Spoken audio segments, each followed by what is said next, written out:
नमस्कार मंडळी, कशा आहात? मजेत ना? मजेतच असायला हवे. आज मी तुम्हाला माझ्या दिवसभरापासून ते रात्रीपर्यंतचा प्रवास तुमच्यासोबत शेअर करणार आहे. पूजा, चकली, शॉपिंग आणि शंभूचे हट्ट हे सगळं मी या व्हिडिओत दाखवणार आहे. चला तर मंडळी, आजचा दिवस माझा इतका धावपळीचा होता की काय सांगू तुम्हाला. मी मस्त घरातलं सगळं काम माझं आवरल्यानंतर मी गेले होते आज काव्याकडे. तिचं आज 12 दिवसाची पूजा होती, म्हणजेच ती आज 12 दिवसाची पूर्ण झाली. सगळीकडे एवढं छान वातावरण होतं, घरात फुलांचा सुगंध, धुपाचा वास आणि बाळ इतकं गोड झोपलं होतं तुम्हाला काय सांगू. मी म्हणाले, अरे बाळा उठ ना, उठ आता तुझी पूजा करायची. पण नाही बाबा, ती काही उठतच नव्हती. थोडं हलवलं, डोलवलं, गोंजारलं, पण नाही रे बाबा, ती एवढी गाढ झोपेत होती काय सांगू. मग आमच्या पूजा करण्याचा वेळ झाला. म्हटलं असो, ती काही उठत नाही. तिच्या मम्माला आम्ही बसवलं, मस्त पाटावर बसवलं आणि पूजा केली. त्यांच्या बाजूच्या काकी होत्या, त्यांनी देखील त्याची पूजा केली. आम्ही तिला मस्त हातात चांदीचे असे कडे घालता, तर आम्ही दोऱ्याला हळद लावून ते घातले होते. त्यानंतर आम्ही सूर्यनारायणची देखील पूजा केली. अंगणात सूर्यप्रकाश पडलेला आणि हातात पूजेचं ताट. बापरे, एवढं छान वाटत होतं. तिकडे मी आणि माझ्या बाकीचे आम्ही सगळ्यांनी फोटो काढले. एवढे सुंदर फोटो आले काय सांगू. आम्हाला आमच्याकडे ना माठ नव्हता, म्हणूनच आम्ही हंड्याचीच पूजा करून घेतली. ते म्हणतात ना, श्रद्धा हवी मनाची, वस्तू कोणती का असो. पूजा झाली आणि चहा पाणी घेऊन आम्ही मस्त घरी निघाले. मग मी सगळ्यांना म्हटली, चला मी घरी येते. मग घरी आल्यानंतर माझ्याकडे वेळ होता आणि मग मला चकल्याही बनवायच्या होत्या. मग मी पीठ काढून घेतलं आणि पाणी देखील गरम करायला ठेवलं आणि चकलींसाठी काय सामान लागतो तो पण रेडी केला. वेळ होता, पाणी गरम होते तोवर मी ना इकडे माझी चहाची भांडी, काही जेवण केलं होतं त्याची भांडी पडलीच होती. मग मी म्हटले, चला लगे हात आपण ते देखील काम करून घेऊ. मग मी या ठिकाणी एकदम असं स्वच्छ भांडे धुवून घेतले. तोवर माझं इकडे पीठ आपलं पाणी गरम झालेलं होतं. मग इकडे पाणी देखील माझं छान गरम झालं होतं आणि त्याला उकळी देखील आली. त्यानंतर मग मी हे जे मी मसाले काढले होते ते टाकून दिलं. थोडं अजून मला वाटलं की तिखट टाकू, अजून तिखट टाकलं, काही नमक टाकलं. त्यानंतर एक उकळी झाली आणि मग हे पीठ मी त्यात टाकून दिलं. मग 2 मिनटं ते पीठ झाकून ठेवलं आणि ते उरलेलं काम होतं ते पुन्हा मी करायला घेतलं. ते माझं पीठ एवढं सुंदर झालं होतं ना, असं मऊ लुसलुशीत आणि घट्ट झालं होतं. मी पहिल्यांदाच चकली बनवत होती. मी एकदा मागे बनवली होती, पण तेव्हा गणपतीमध्ये माझी फ्रेंड आली होती. तिने देखील मला हेल्प केली होती. पण आता मी विचार केला, नाही आपल्याला बनवायचंच आहे. मग मी तेच पीठ उरलेलं होतं ना, त्याचंच बनवलं. तर एवढं छान आलं होतं ना काय सांगू. आणि मी ते ना घेरून बनवलं होतं. मग हे 2 मिनटं झाली इकडे माझे. मग त्यांना मस्त घेरून घेतलं आणि प्लास्टिकच्या पिशवीला तेल लावून ते पीठ त्याच्यात टाकलं आणि मस्त चोळून घेतलं. जसं आपल्या गावाकडे गहू तांदूळचे पापड वगैरे असताना ते जसं चोळताना तसंच मी इकडे चोळून घेतलं. पीठ छान चोळून झाल्यानंतर मग मी त्या सोड्याला मस्त तेल लावून घेतलं आणि एक गोळा काढला आणि गोळ्याला पण मस्त तेल लावून चोळून घेतलं आणि इकडे मस्त माझा सोरा भरून घेतला आणि चकली काढायला रेडी झाली. मग इकडे माझ्या चकल्या देखील काढून झाल्या होत्या आणि मस्त एका कढईमध्ये मी तेल ओतून, तेल देखील माझं छान गरम झालेलं होतं. मग मी मंद आचेवर एक एक करून मस्त 3-4 चकल्या एका कढईमध्ये टाकत राहिली आणि चकल्या काय सुंदर झाल्या होत्या. मस्त मऊ खुसखुशीत आणि तांबूस रंगाच्या एवढ्या सुंदर झाल्या होत्या आणि खायला देखील तेवढ्याच चविष्ट होत्या. मग मला म्हटले, अरे वा, चकलीचा काटा कोणी काढला? ते म्हणतात ना, जर कुणाचा काटा काढायचा असेल तर चकलीचाच काटा काढावा. आणि ते मला या ठिकाणी भरपूर छान काटा काढता आला. तुम्हाला काय सांगू, एवढ्या छान चकल्या आल्या ना. विकीने ह्या चकल्या खाऊन एवढी तारीफ केली ना, तर मी शब्दात सांगू शकत नाही. मग मी एका साईडला हे तळून पण घेत होती आणि एका साईडला मी हे चकल्या बनवत पण होती.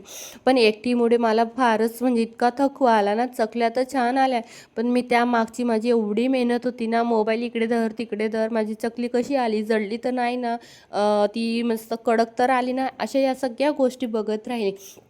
आणि मग शेवटी नंतर एवढा आनंद झाला, एवढ्या छान पण आल्या. तो आनंद बघून माझा सगळा थकवा दूरच झाला.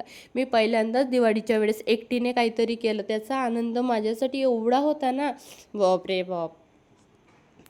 मग काय तर एवढ्या छान चकल्या आल्या तर आपला व्हिडिओ बनायलाच पाहिजे ना. मग मी त्यांना सगळ्या एका याच्यात ठेवून मस्त हॉलमध्ये गेली आणि मस्त फोटोशूट केला, काही व्हिडिओ काढले. एवढे छान वाटत होते ते व्हिडिओ बनवताना. बघा तुम्ही बघू शकता माझा आनंद कसा व्यक्त करते मी. फोटोशूट झाल्यानंतर मग मस्त चहा वगैरे घेतला आणि विकी म्हटलं तर आपण डीमार्टला जाऊ. मग काय डीमार्टला जायचं म्हटलं म्हणजे प्रत्येक पहिला तर आनंदच असतो. मग आम्ही इकडे डीमार्टला आलो. बापरे एवढी गर्दी होती डीमार्टला तर अक्षरशः ट्रॉली ढकलायला देखील जागा नव्हती, एवढी गर्दी होती. मग काय लागलो आम्ही बाजार करायला. विकी म्हटला घे तुला जे हवं आहे ते. मग काय मस्त आम्ही सगळ्यात आधी तर शंभूला खाऊ बिस्किट वगैरे ह्या गोष्टी तर शंभूच्या चालूच असतात. सगळ्यात आधी आम्ही शंभूला बिस्किट वगैरे घेतलं आणि मस्त तो या ठिकाणी ना तो ट्रॉलीमध्ये बसून मस्त एन्जॉय करत होता आणि असं बोट दाखवून सांगत होता मम्मा मला हे घे, मम्मा मला ते घे. अशा या शॉपिंगसोबत आणि ह्या गर्दीसोबत मी देखील या शॉपिंगमध्ये मस्त शॉपिंग करायला लागले आणि विकीला बोललो चला आपण सेल्फी व्हिडिओ घेऊ. जेव्हाही मी व्हिडिओ घ्यायला लागला तेव्हाच विकींना केस स्ट्रेट करायचे असतात. एवढा वैताग येतो ना बापरे. मग मी इकडे मस्त दूध पण घ्यायचं होतं, काही दही घ्यायचं होते, हे घेतलं आणि शंभू मस्त ट्रॉली ओढत पुढे घेऊन गेला. मग मी सगळ्यात घरातला बाजार घेतल्यानंतर मग इकडे मी मस्त दिवे बघायला आली. माझ्या बाजूच्या ताईंनी एवढे सुंदर दिवे आणले होते डीमार्टमधून, तेच बघायचे होते. पण माझं नशीब एवढं खराब की ते एकही तिकडे नव्हतं. आणि पुन्हा बघा हे मी दाखवलं ना दिव्यांचं, हे तिकडे 199ला होतं. हेच मी ना दादरवरनं 200 रुपयाला 2 आणलेत, एक छोटं आहे आणि एक मोठं आहे. तर विचार करा मला दादरला गेलेलं किती परवडलं बरं. मग तिकडून पुढे आल्यानंतर मस्त कप बघितले आणि ते कप एवढे महाग होते. तर माझा नवरा कधीच या कपांना हो म्हणणार नाही आणि ज्या गोष्टी मला घेणार म्हणजे विक्की कधी घेणारच नाही त्याच गोष्टींकडे मी बघायला आली. बघा इकडे हे प्लास्टिकचे डबे वगैरे बघत होते आणि शंभूचं इकडे रडणं चालू होतं. शंभूचं रडून झाल्यानंतर मी इकडे कप बघायला आली.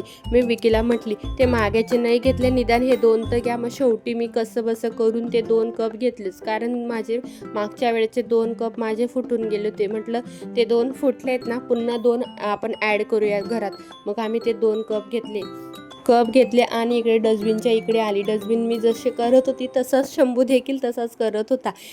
या डस्टबिनची प्राईस ना 200 रुपये होती. मला कधीपासून घ्यायचं 1 ते 1.5 वर्षापासून मी तिकडे जाते, विकीला म्हणते की मला घ्या, पण नाही विकी नाहीच घेत. मग शेवटी आम्ही रिटर्न येतो. पुन्हा इकडे मला चॉकिंग बोर्ड घ्यायचा होता. इथं तर विकी हो म्हटले, पण एक मी विचार केला की मला चाकूने कापता येत नाही, मला पावशीनेच कापता येतं.